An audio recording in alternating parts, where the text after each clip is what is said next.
Alamin natin ang lagay ng panahon mula kay Ray Pelayo na nasa UNTV Weather Center. Ray, magiging maulan ba ngayong weekend?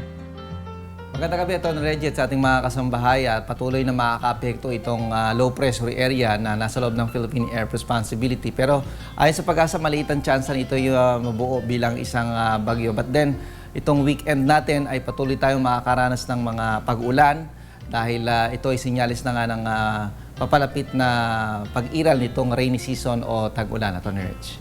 Sige Ray, ibigay mo na ang kabuuang lagay ng panahon sa Magdamag.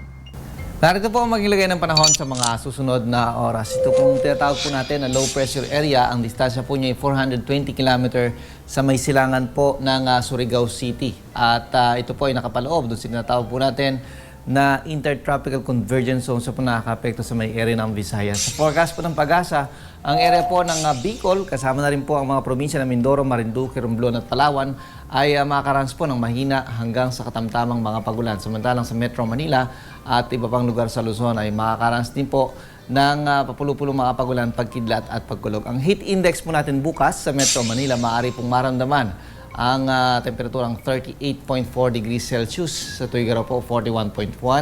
At sa Baguio City, 24.2. Diyan po sa may Puerto Princesa sa Palawan, 35.8 degrees Celsius. Ang Visayas area ay makulimlim po ang malaking bahagi dyan at makakaranas din po ng light to moderate rains. At ang Iloilo City, heat index bukas 37.5 degrees Celsius. Metro Cebu is 37.3.